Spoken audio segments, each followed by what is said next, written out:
इसके बाद ऐसा कुछ नहीं होने, क्योंकि जितने भी सदर अस्पताल हैं, जितने भी अनुमंडल लेवल पर हॉस्पिटल्स हैं सरकारी, सभी जगह पर ऑक्सीजन के प्लांट्स लगाए जाएंगे जहां ऑक्सीजन पैदा होगा। ये डिसीजन बहुत अच्छा है, मैं ताली बजाता हूं उसके लिए, लेकिन 1 साल लेट है। मतलब बिहार सरकार के जो सहयोगी हैं वो सर्वदलीय बैठक में जो बात करते हैं उन बात को नहीं सुनेंगे सीएम, लेकिन सुनेंगे कहां? जब वो कोरोना हेल्पलाइन पे करेंगे, उस हेल्पलाइन पे जिसमें फोन लगाने पर लगता तक नहीं। किससे भीख मांग रहे हैं बिहार के लोग? केंद्र सरकार से। किस सरकार से? जिस सरकार के 40 में से 39 सांसदों को हमने भेजा। बिहार प्रशासकीय और शासकीय विफलताओं के चलते आज ऐसे कगार पर आकर खड़ा हो गया है जहां बिहार भीख भी मांग रहा है तो उसे भीख में केवल मौत मिल रही है। सब कुछ है, तंत्र है, और पूरा का पूरा जो कहा तक आजकल एक शब्द बड़ा फेमस हो रहा है, सिस्टम है।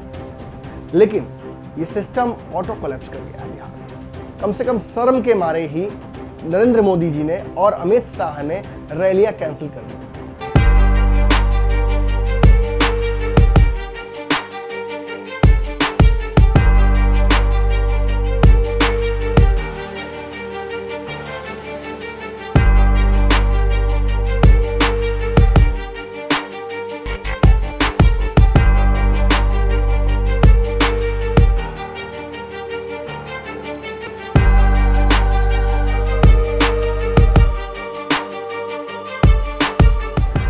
खबरों का बाजार हमेशा गर्म रहता है। इन गर्म बाजारों से हमें मतलब नहीं है।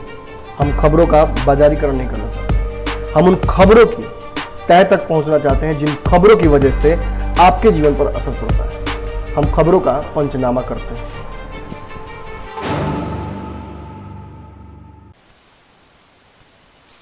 नमस्कार, भारत लाइव देख रहे हैं आप, और ये पंचनामा है। पंचनामा में मैं खबरों की चीरफाड़ करता हूं और उस निष्कर्ष तक आपको पहुंचाकर दम लेता हूं जहां से आपके मन में कुछ सवालों के जो जवाब हैं वो हमेशा के लिए बैठ जाते हैं। आज जो टॉपिक आपके सामने है आप अच्छे से देख सकते हैं। बिहार प्रशासकीय और शासकीय विफलताओं के चलते आज ऐसे कगार पर आकर खड़ा हो गया है जहां बिहार भीख भी मांग रहा है तो उसे भीख में केवल मौत मिल रही है। शमशान घाट आबाद हैं, इतने आबाद हैं कि लाइनें लगी हुई हैं, लेकिन अस्पतालों की स्थिति ऐसी है कि अस्पताल और शमशान घाट में अंतर बुझा नहीं रहा है। अब ऐसी परिस्थितियों में उम्मीद यही की जाती है कि सरकार ऐसी बातें करेगी जिससे जिन्हें चुनकर हमने भेजा है, जो ताकत में है, जिनके पास सब कुछ है, तंत्र है, और पूरा का पूरा जो कहा तक आजकल एक शब्द बड़ा फेमस हो रहा है, सिस्टम है। लेकिन ये सिस्टम ऑटो कोलैप्स कर गया है बिहार में। जिन लोगों की जिम्मेवारी थी कि वो सरकार भी चलाएं और बिहार के लोगों को उनकी जो समस्याएं हैं उनका निवारण भी करें, वो आपस में ही लड़ रहे हैं और एक दूसरे की समस्या का निवारण करने में विफल नजर आ रहे हैं। जिस वक्त बिहार में नीतीश कुमार ने नाइट कर्फ्यू लगाया, भाजपा ने उसके औचित्य पर सवाल खड़े किए। वो भाजपा जो पहले से ही इस हमांग में बिल्कुल ही नंगी थी। बंगाल के रैलियों और कार्यक्रमों को देखा था आपने ना, कितनी भीड़ जुटाई जा रही थी। शुक्र है कोरोना, वरना कम से कम शर्म के मारे ही नरेंद्र मोदी जी ने और अमित शाह ने रैलियां कैंसिल कर दी। इससे पहले आपको याद होगा राहुल गांधी ने बहुत पहले ही कैंसिल कर दिया था। राहुल गांधी की बात क्यों कर रहे हैं? पिछले साल तो राहुल गांधी ने पहले ही कह दिया था कि कोरोना देश में आने वाला है, आप लोग उससे पहले ही इंटरनेशनल बॉर्डर्स को सील कर दीजिए। लेकिन विपक्ष की बात सुनता कौन है? और खासतौर पर विपक्ष जब युवा हो। बिहार में भी वही हो रहा है। तेजस्वी यादव लगातार प्रयास कर रहे हैं, लगातार बोल रहे हैं सरकार को, अलग अलग राय दे रहे हैं। पिछले 1 साल से ऑक्सीजन को लेकर लगातार ये अलार्म बजा रहे थे कि आप तैयारी रखिए, और आज ऑक्सीजन की आवश्यकता पड़ रही है तो गिड़गिड़ाने पर भी ऑक्सीजन नहीं मिल रहा है। किससे भीख मांग रहे हैं हम? किससे भीख मांग रहे हैं नीतीश कुमार? नीतीश कुमार तो मांग भी नहीं रहे। किससे भीख मांग रहे हैं बिहार के लोग? केंद्र सरकार से। किस सरकार से? जिस सरकार के 40 में से 39 सांसदों को हमने भेजा था बिहार से। अब कुछ रह गया है क्या इस पे कहना? लेकिन फिर भी बिहार के लोगों तक राशद नहीं पहुंच पा रहा है। आज ऑक्सीजन, रेमडेसिविर और पता नहीं कौन कौन सी दवाइयां हैं, इन दवाइयों के लिए हम लगातार केंद्र की तरफ मुंह उठाकर देख रहे हैं। लेकिन केंद्र सरकार ऐसी है कि उस चकोर की तरफ हम देख रहे हैं, लेकिन वो पारस की बूंद गिरेगी नहीं। पूरे देश में ग्रीन कॉरिडोर के माध्यम से ऑक्सीजन सिलेंडर्स पहुंचाए जा रहे हैं। लेकिन पता है आपको, नीतीश कुमार ने आज आदेश दिए हैं कि गुजरात में वायुसेना की एक विमान जाए और वहां से ऑक्सीजन लेकर आए। बात करें आपको मिथिलेश तिवारी का, ये भाजपा के वही विधायक है जो सीताराम येचुरी के जो पुत्र मरे थे, तो कहते कि चीन वाला मर गया, चीन के वायरस से। इन्होंने क्या ट्वीट किया देख रहे हैं आप? ये कह रहे हैं कि प्रधानमंत्री नरेंद्र मोदी को बधाई, धन्यवाद, और पता नहीं क्या क्या, बहुत कुछ उन्होंने, हार गए चुनाव ना, तो कहीं ना कहीं एडजस्ट करने के लिए, अगर चरण वंदन नहीं करेंगे तो कहाँ एडजस्ट करेगा लोग, इसलिए लिख रहे हैं ये सब ताकि खुश रहे नरेंद्र मोदी। और नरेंद्र मोदी ने डिसीजन क्या लिया है कि उन्होंने कह दिया है कि भोज है, कोहड़ा रोप देते हैं, आग लगी है, कुआं खोद देते हैं।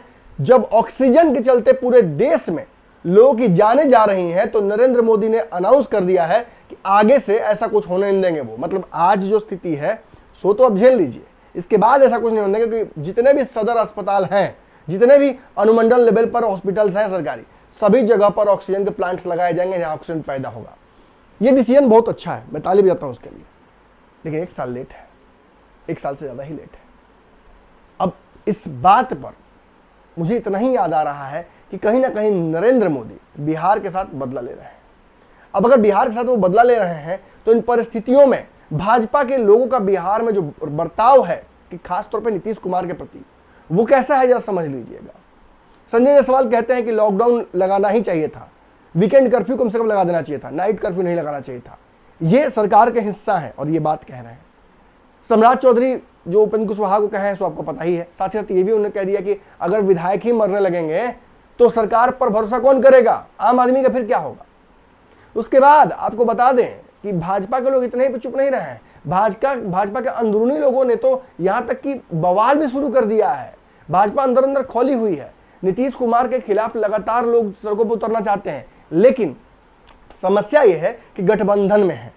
बिहार की सारी विफलताओं के लिए भाजपा नीतीश कुमार को जिम्मेदार ठहरा रही है। भाजपा मानने के लिए तैयार ही नहीं है कि केंद्र की विफलता है, लेकिन यह पेंच भी है। नीतीश कुमार भी कम अपने जो उनकी रवैया है उससे बाज नहीं आ रहे हैं। अश्विन चौबे देखिए क्या रिपोर्ट सामने जाहिर की है। उन्होंने साफ तौर पर कह दिया है कि हम लगातार जो पहले से जो सिस्टम है, अब देखिए आप ईएसआई के हॉस्पिटल मांग रहे हैं जो कि बिहार में है, जिसमें 50 बेड की व्यवस्था की जा सकती है, लेकिन जो स्टाफ है वो तो बिहार सरकार को देना होगा ना, और इसमें बिहार सरकार विफल हो रही है। नीतीश कुमार पर सीधा हमला उन्होंने किया है।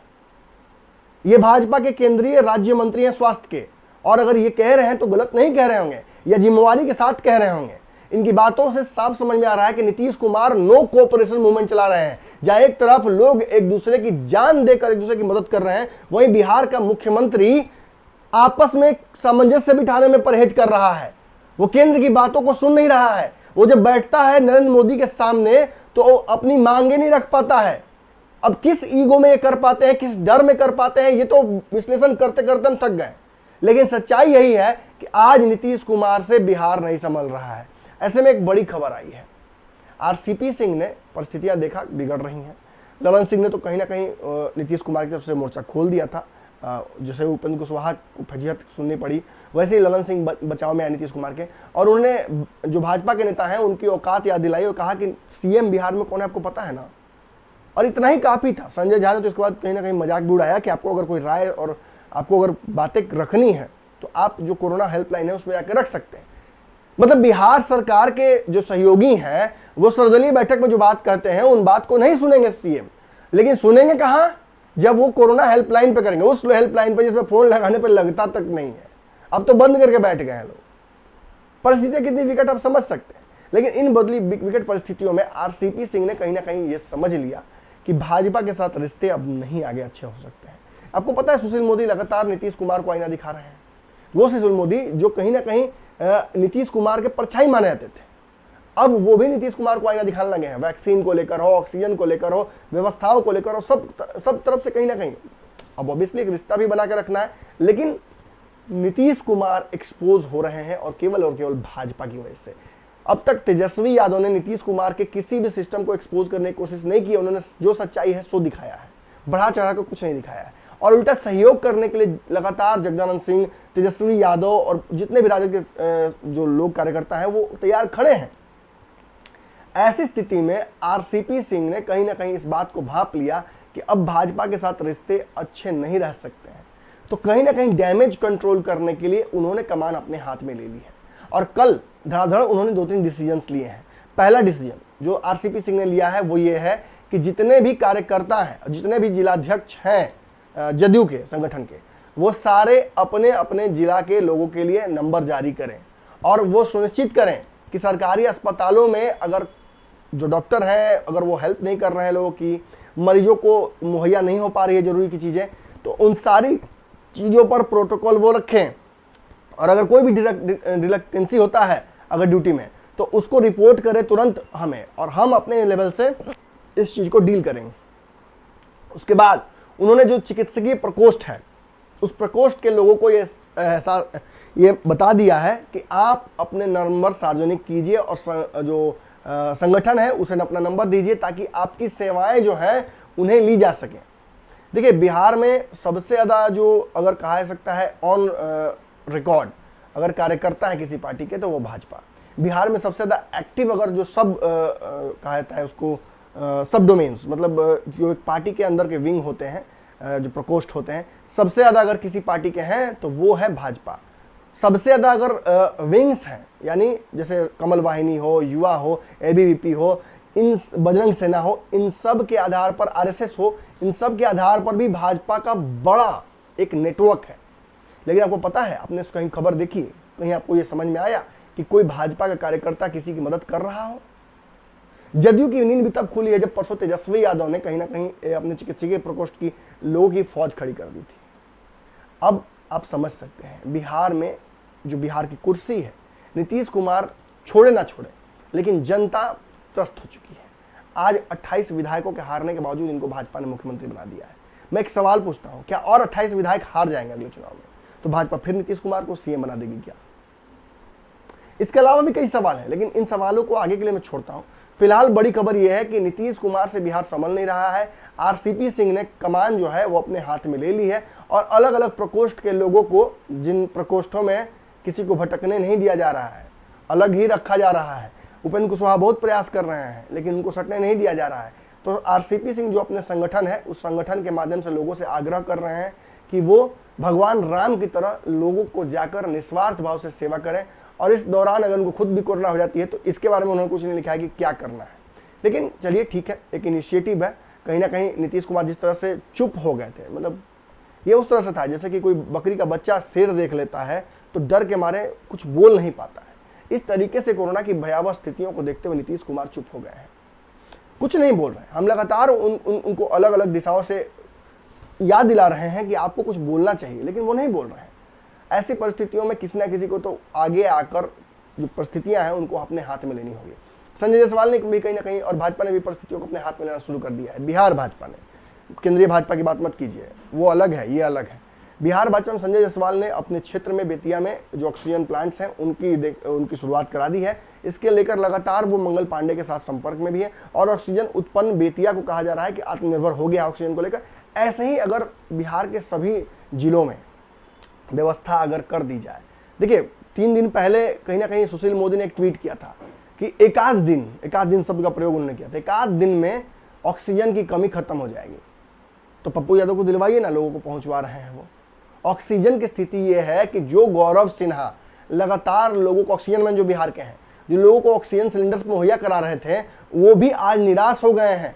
कह रहे हैं कि जो उस ऑक्सीजन सिलेंडर तो मिल ही नहीं रहे हैं, ऑक्सीजन की बात ही छोड़ दीजिए, उसमें जो लगता है कैपिलरी, उसमें जो मशीन्स लगती हैं, मीटर्स लगते हैं, वो सब कुछ नहीं उपलब्ध हो पा रहा है। बिहार में सब चीज़ की किल्लत हो गई है, हाथ खड़े कर दिए हैं उन्होंने भी। ऐसी परिस्थितियों में आप खुद सोचिए, जब भगवान भी हाथ खड़े कर दे रहे हैं तो लोग जाएंगे कहाँ? बिहार में इस जो भयावह स्थिति बनी हुई, इस पर हमारी लगातार नज़र है। लेकिन हम फिर आपसे आग्रह करेंगे कि बिहार की ये स्थितियाँ अपने आप सुधरने वाली नहीं है। आपको, हमको जो कहीं ना कहीं अपने आप में सुधार करना पड़ेगा। जो गाइडलाइंस है उन्हें फॉलो कीजिए। अपने लोगों को बचाने के लिए अपने आप को पहले बचाइए, और हाँ, अपने आप को खुश रखिए। खुश रहिएगा तो कहीं ना कहीं इस बीमारी से निजात पा लीजिएगा। रिसर्च है वो साफ बता रहा है कि जो लोग मानसिक रूप से प्रसन्न रह रहे हैं बीमारी के बावजूद, वो स्वस्थ हो जा रहे हैं जल्दी। तो उम्मीद करते हैं आपके आसपास भी ये बीमारी ना भटके। अगली पंचनामा की कड़ी में आपसे मुलाकात करेंगे। फिलहाल इतना ही, धन्यवाद। अगर ये वीडियो पसंद आई और वह बिहार के राजनीति और बिहारियत से सरोकार रखेनी तो सब्सक्राइब बटन दबा के चैनल के सब्सक्राइब कर ली। ओजे एगो घंटी बा, ओकरा बटन दबा देला से कुल सटीक और मारक खबर रुआ मुफ्त में मिल जाई। अगर रुआ पत्रकारिता के हमनी के नया प्रयोग में सहयोग कर चाहतानी तो ज्वाइन बटन दबा दी। पेटीएम नंबर नोट कर ली 9386816700। धन्यवाद।